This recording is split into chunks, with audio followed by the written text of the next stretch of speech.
अध्याय 6 आणि ओवी क्रमांक 273 पासून आता सुरुवात करूयात. जे शून्यलिंगाची पिंडी, जे परमात्मया शिवाची करंडी, जे प्रणवाची उघडी जन्मभूमी, जी निराकार ब्रह्माची साकार मूर्ती, जी परमात्मा शिवाची संबळी, जी ओंकाराची केवळ जन्मभूमीच. हे असो ते कुंडलिनी बाळी, हृदया अंतू आली, अनुहताची बोली चावळे ते. आणखी काय सांगावे? ती कुंडलिनी बाळी हृदयात आली म्हणजे अखंड ओंकाराचा ध्वनी होऊ लागतो. शक्तीची या अंगा लागले, बुद्धीचे चैतन्य होते जाहले, ते तेणे आई केले आळू माळू. त्या कुंडलिनीच्या जवळ बुद्धी असल्यामुळे तिच्या कानावर किंचित ओंकाराचा ध्वनी जातो. घोषाच्या कुंडी नादचित्रांची रुपडी, प्राणवाचिया मोडी रेखिली ऐसी. घोषाच्या कुंडीत ध्वनी व नादरूपी ओंकाराच्या आकाराची रेखलेली अशी रूपे उमटतात. हेची कल्पावे तरी जाणीजे, परी कल्पिते कैचे आणीजे, तरी नेणो काय गाजे तिये ठाई. या गोष्टी कल्पनेनेच जाणता येतात, परंतु कल्पना करणारा कोठून आणावा? कारण त्याचे जीवात्म्याशी ऐक्य झाले असते. म्हणून त्या हृदयाकाशात कसली गर्जना होते ती काही समजत नाही. विसरोनी गेलो अर्जुना, जव नाशू नाही पवना, तव वाचा अथी गगना म्हणून घुमे. अर्जुना, मी तुला एक गोष्ट सांगण्याची विसरलो. ती कुठली? तर जोपर्यंत प्राण, अपान वगैरे वायूंचा नाश होत नाही तोपर्यंत हृदयाकाशाला वाचा असते आणि म्हणूनच शब्द निर्माण होतो. तया अनाहताचे निमेघे, आकाश दुमदुमव लागे, तव ब्रह्मस्थानीचे बेगे सहज पिटे. त्या अखंड ओंकाराच्या मेघासारख्या ध्वनीने हृदयाकाश दुमदुमू लागते, तेव्हा ब्रह्मरंध्राची खिडकी सहज उघडते. आईके कमळ गर्भाकारे, जे महदाकाश दुसरे, जेथ चैतन्य आधातुरे करुणी असिजे. पहा की कमळातील पोकळीप्रमाणे हृदयाकाशात जी पोकळी जागा असते तेथे चैतन्य हे अधांतरी वास करते, पूर्ण असते. तया हृदयाच्या परिवरी कुंडलिनी या परमेश्वरी, तेजाची शिदोरी विनियोगिली. त्या आत्म्याच्या घरी कुंडलिनी परमेश्वरी पाहुणी आल्यावर तेजरूपाची मेजवानी दिली. बुद्धीचे निशाके, हात बोने निके, द्वैत तेथ न देखे तैसे केले.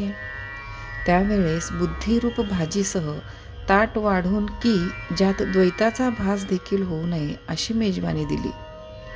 निजकांती हरविली, मग प्राणूची केवळ जाहाली, ते वेळी कैसी गमली म्हणावी पाम. कुंडलिनी आपली तेजरूप कांती टाकून वायुरूप बनली. त्यावेळी ती कशी दिसली म्हणाल तर प्रत्यक्ष वाऱ्याची पुतळी जी सोनसळी होती ते वस्त्र फेडून तिने एका बाजूस ठेवल्याप्रमाणे दिसली. हो का, जे पवनाची पुतळी पांघुरली होती सोनसळी, ते फेडून या वेगळी ठेविली तिया. ना तरी वायूचे अंगे झगटली, दीपाची दिठी निवटली, कान लखलखोनी हरपली विजू गगनी. किंवा दिव्याची ज्योत वारा लागल्याने ज्याप्रमाणे मालवते अथवा वीज चमकून गगनात नाहीशी होते, तैशी हृदय कमळवेरी, दिजे जैशी सोनियाची सरी, ना तरी प्रकाश जळाची झरी वाहत आली. त्याप्रमाणे हृदय कमळापर्यंत जाऊन ती सोन्याच्या जाड कांबीसारखी सतेज किंवा तेजरूप पाण्याच्या झऱ्याप्रमाणे वाहत आलेली दिसते. मग ते हृदय भूमी पोकळे, जिरालिका एके वेळे, तैसे शक्तीचे रूप मावळे शक्तीची माझी. मग मी हृदयरूप भुसभुशीत भूमीत एकाकी जिरते, तेव्हा कुंडलिनी शक्तीचे रूप शक्तीतच लय पावते. तेव्हा ती शक्तीची म्हणजे एरवी तो प्राणू केवळ जाणीजे, आता नादबिंदू नेणीजे कळा ज्योती. अशी स्थिती झाल्यावर हिला शक्तीच म्हणावयाचे. एरवी ती खरेच प्राणच होय, परंतु त्यावेळेस ध्वनी, कळा, ज्योती ही नाहीशी होतात. मनाचा हनमारू, कामपवनाचा आधारू, ध्यानाचा आदरू नाही परी. नंतर मन जिंकणे, वायूचे अधर राहणे आणि ध्यान करणे ही नाहीशी होतात. हे कल्पना घे सांडी, ते नाही इये परवडी, हे महाभूतांची पुढी आटणी देखा. आणि कल्पना घेणे व सोडणे ही खटपट नाहीशी होते. असे व्यवहार बंद होतात. म्हणून कुंडलिनी हे केवळ पंचमहाभूते आटण्याची मूस होय. पिंडे पिंडाचा ग्रासू, तो हा नाथ संकेतीचा दंशू, परिदावून गेला उद्देशू महाविष्णू. शरीराने शरीर नाहीसे करणे हा योगशास्त्राचे नाथ जे शंकर त्यांनी केलेल्या सिद्धांताचा अभिप्राय होय. त्याचा श्री महाविष्णूंनी उद्देश दर्शित केला. तया ध्वनिताचे केणे सोडूनी, यथार्थाची घडी झाडूनी, उपलविली म्या जाणुनी ग्राहिक श्रोते. श्री ज्ञानेश्वर महाराज म्हणतात, त्या महाविष्णूच्या संकेताचे गाठोडे सोडून व यथार्थ रूप वस्त्राची घडी झाडून श्रोते हे या मालाचे गिराहिक आहेत असे जाणून मी ती त्यांच्या पुढे मांडून ठेवली. श्लोक 15. युञ्जन्नेवं सदात्मानं योगी नियतमानसः शान्तिं निर्वाण परमां मत्संस्थामधिगच्छति. अर्थात याप्रमाणे मनाला सतत समाधानयुक्त करणारा, सर्वदा मनाला समाहित करणारा ध्यानी पुरुष योगाभ्यासी संयत चित्त होऊन मोक्ष हीच जिची निष्ठा आहे अशा व माझ्या अधीन असलेल्या मद्रूप शांतीला प्राप्त होतो. ऐके शक्तीचे तेज जेव्हा लोपे, तेथ देहाचे रूप हारपे, मग तो डोळ्यांमाझी लपे जगाचिया. पहा की ज्या वेळेस शक्तीचे तेज नाहीसे होते त्यावेळेस देहाचे रूप नाहीसे होते आणि तो योगी इतके सूक्ष्म रूप धारण करीतो की तो लोकास दिसेनासा होतो. एरवीम अधिलाची ऐसे सावयव तरी दिसे, परिवायूचे कांजैसे वळिले होय.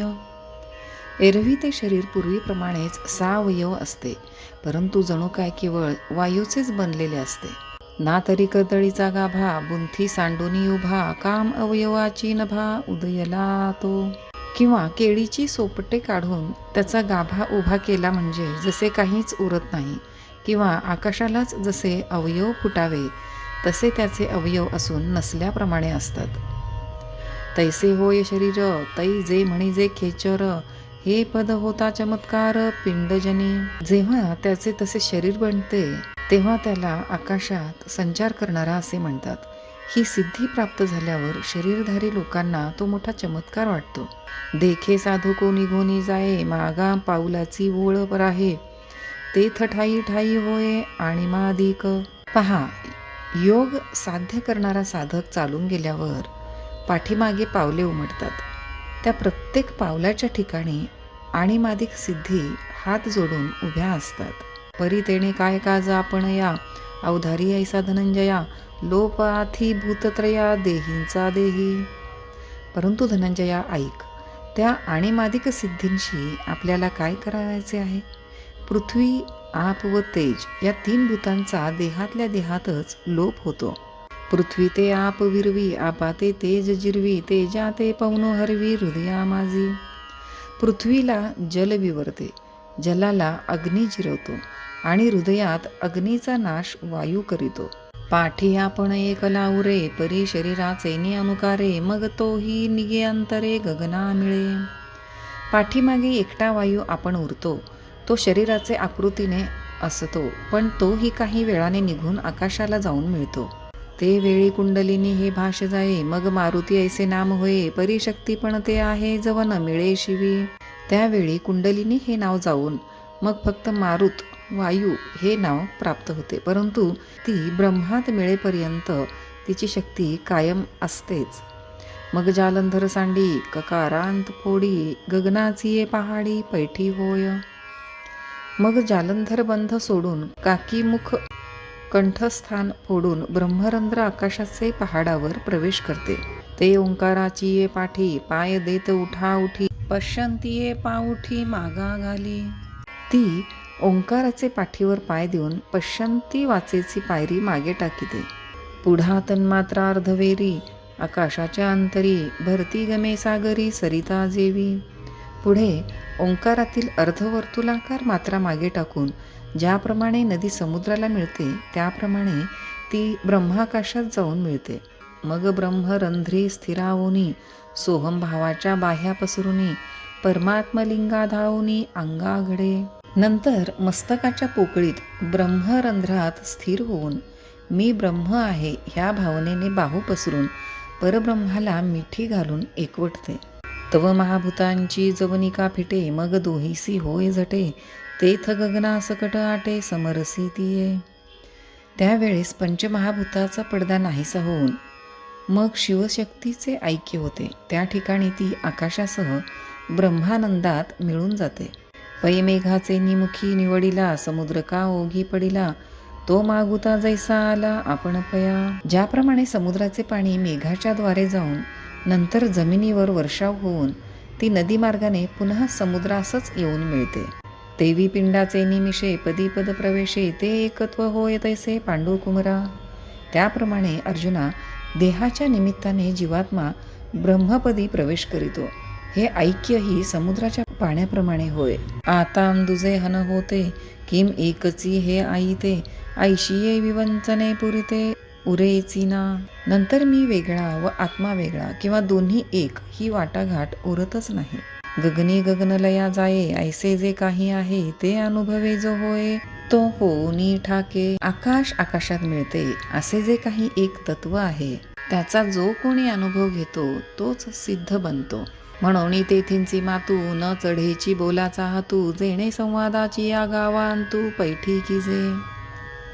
म्हणून त्या अवस्थेतील अनुभव शब्दांनी व्यक्त करून दाखविता येत नाही, कारण तो अनुभव शब्दांनी वर्णन करण्यासारखा नाही. अर्जुना एरवी तरी या अभिप्रायाचा जे गर्वधरी, ते पाहे पावै खरी दुरी ठेली.